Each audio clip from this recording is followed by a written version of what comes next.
So let's talk about this highly debated AI art generator Midjourney. I'm going to show you how it works, my thoughts on it after using it, and why it has kind of divided the art world in two sections. You're either very for it, it seems, or very against. And honestly, I very much understand both sides. So I'm going to share that with you, along with showing you how it works. Also, hi everyone, I'm Timothy Von Rieden, better known as vonnart online. And rather than just show my face talking the entire time, I instead decided to do a time lapse of one of the hour studies that I'll be mentioning later in this video, so you can kind of see my process in an hour time lapse. Because I feel like just this would be kind of boring, and since I'm an artist, might as well show you what I do. So I'm going to do a transition effect here, and then you'll see my timer in the top left corner, and I'm going to go ahead and get started on that while talking about Midjourney. So let's dive right into the question that I'm sure most of you are primarily wondering. What is AI generated art? And more importantly, how does it even work? Essentially, AI art generators are extreme, automated photo bashing and manipulation software based on keywords that you feed it.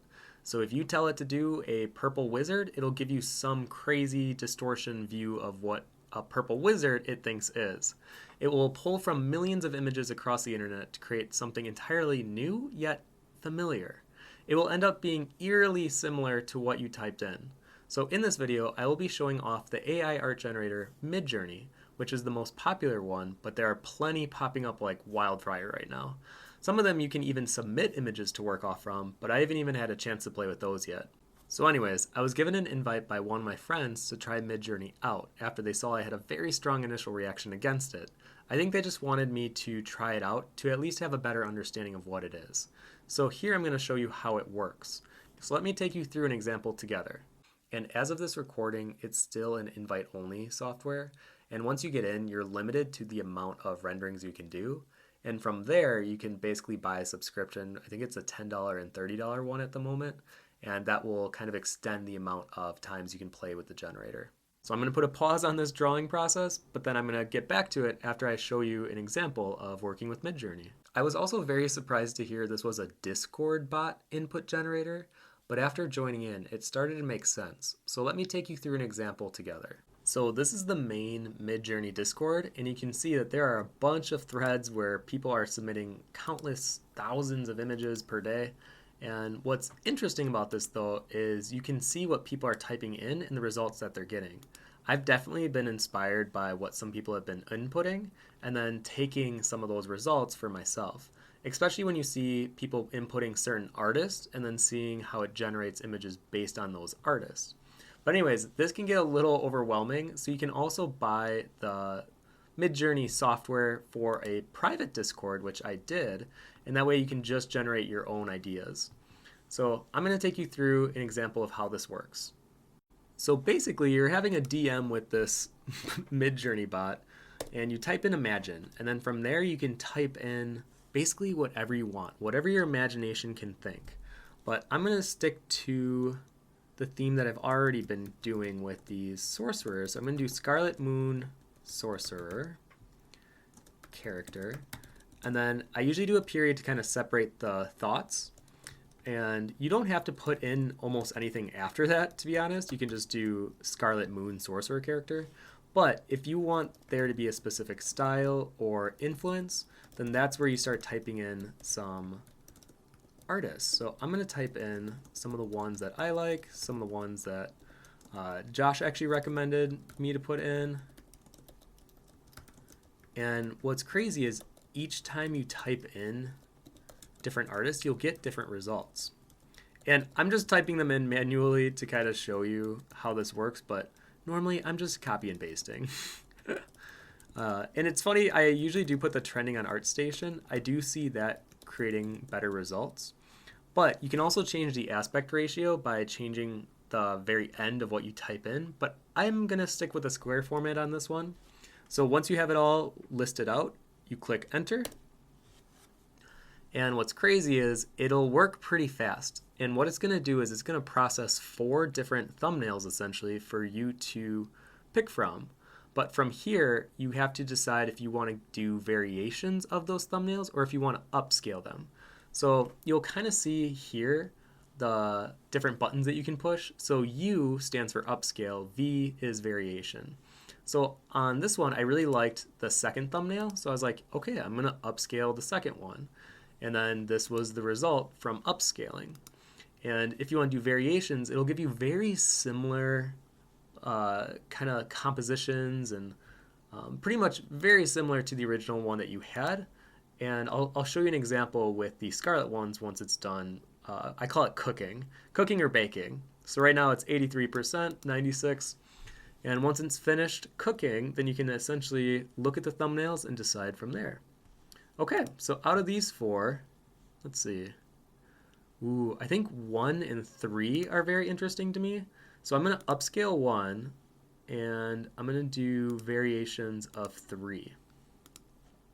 And it's really that easy. So I do think there's got to be a little bit of disappointment for those of you watching this, thinking that the user has to put more into the machine essentially to get these cool results, but honestly, you really don't.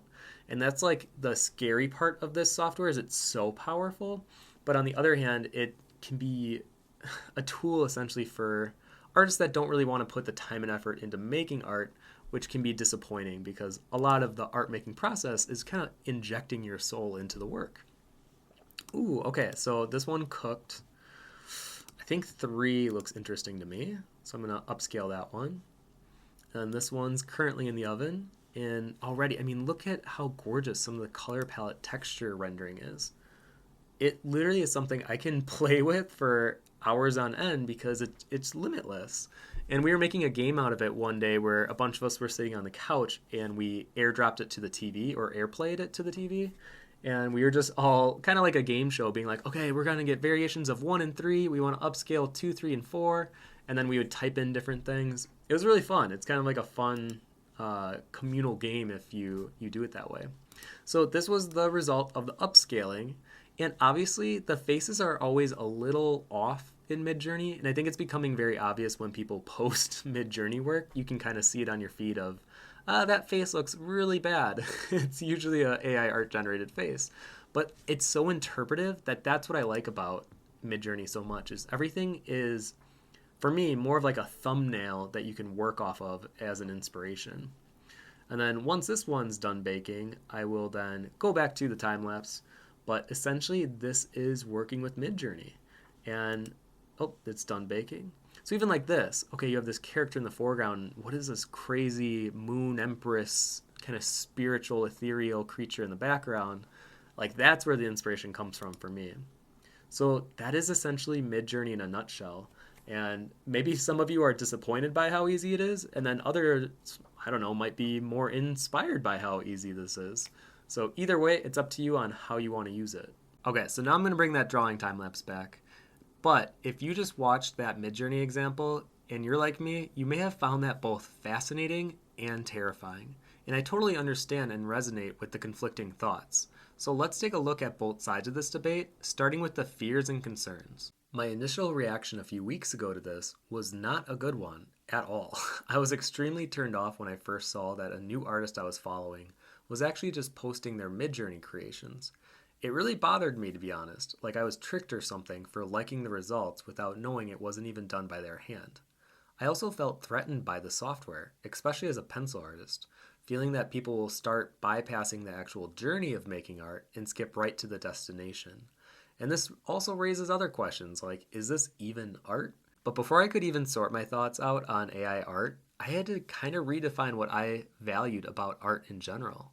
So after a week of really diving into it, here was my conclusion. For me, great art is the combination of the technical ability an artist has, the creative and original aspects about it, and their own personal input that makes it have a soul.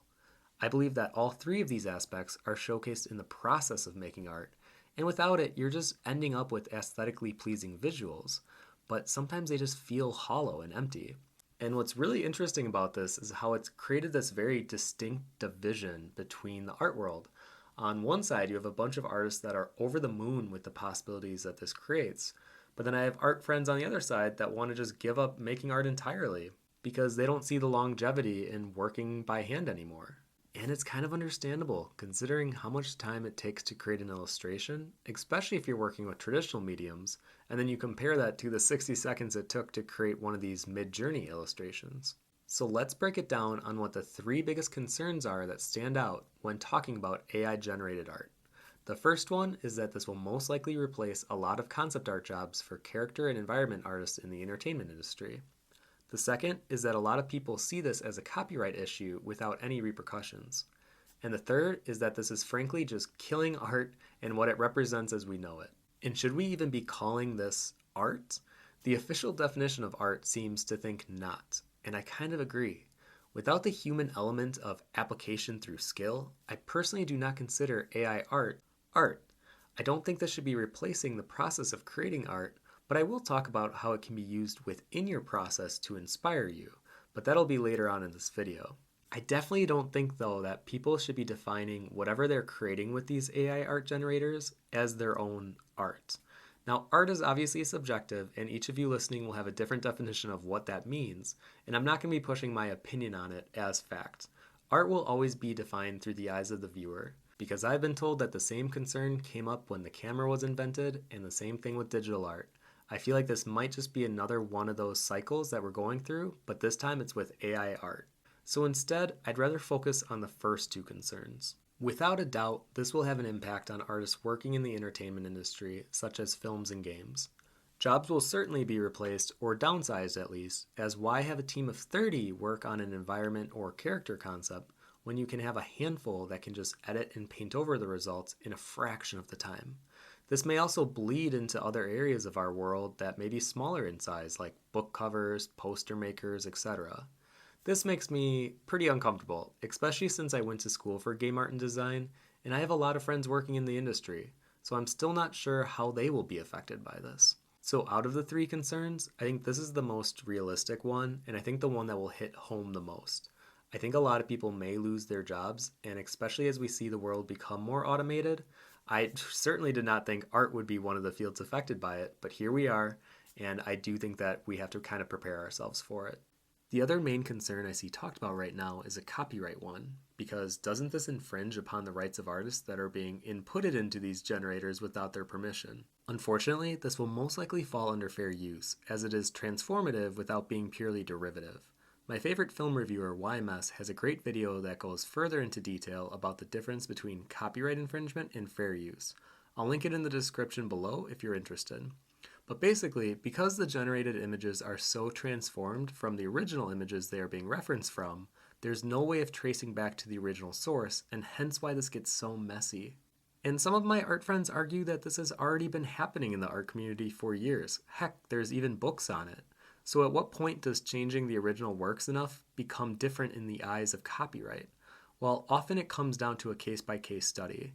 And I think in terms of Midjourney creations though, I doubt any will fall under any copyright issue, for better or for worse. In terms of the actual ownership of the creations, Midjourney states in their rules that anything you create can be posted or used royalty-free, but is ultimately owned by Midjourney. You are still able to publicly post them, but if you take the blockchain route with your generated images, you have to pay Midjourney 20% of the revenue. So I'm sure that as more of these AI art generators come out, they'll give different ownership to the users, and that will be a different conversation that will have to be had in the future. But I do think it comes down to how you view it and if you feel like there's a morality attached to it.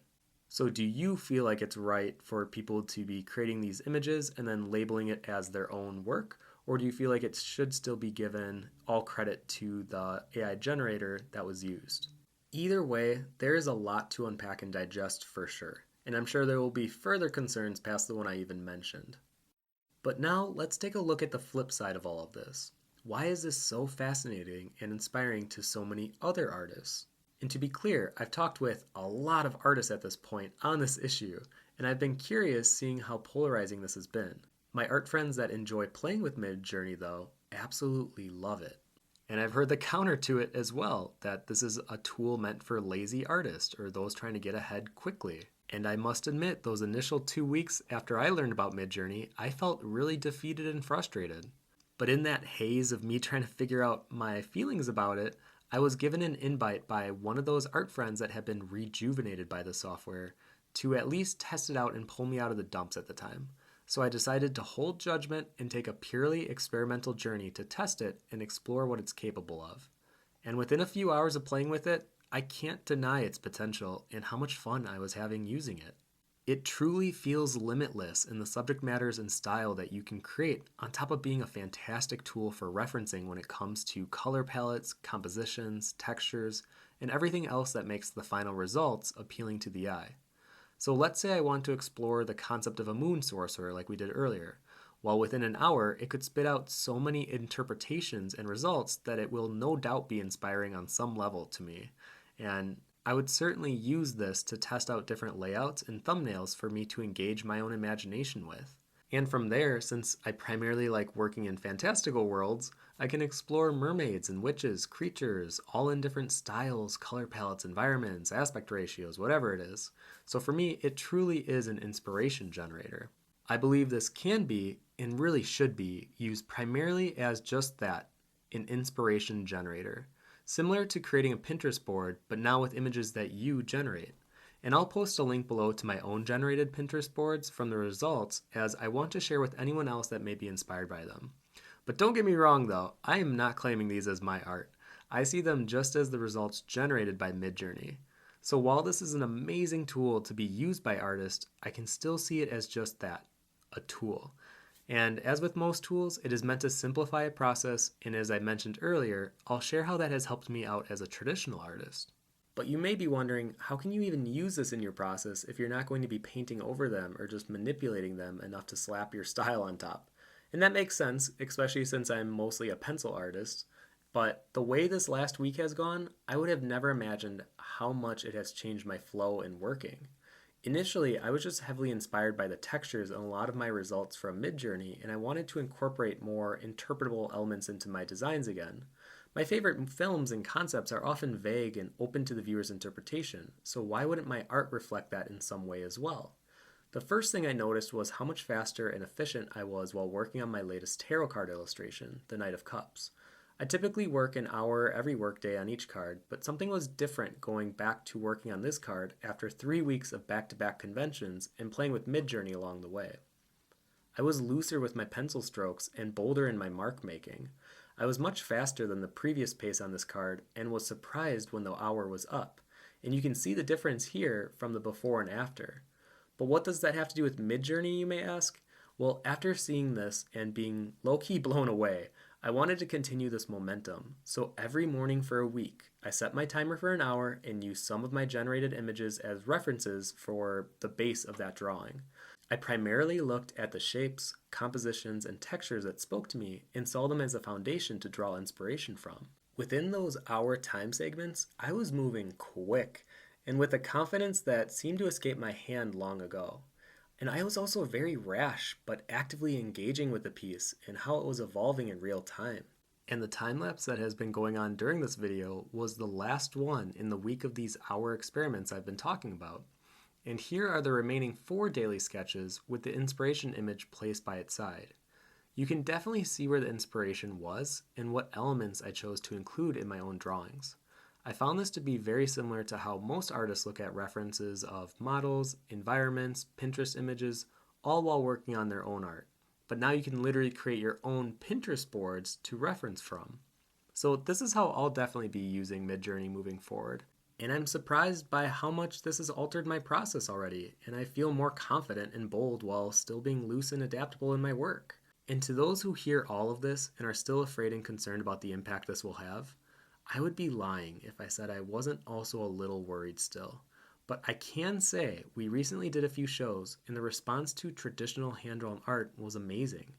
And I believe original created art will stand out even more in contrast as more artists get a hold of these AI art generators.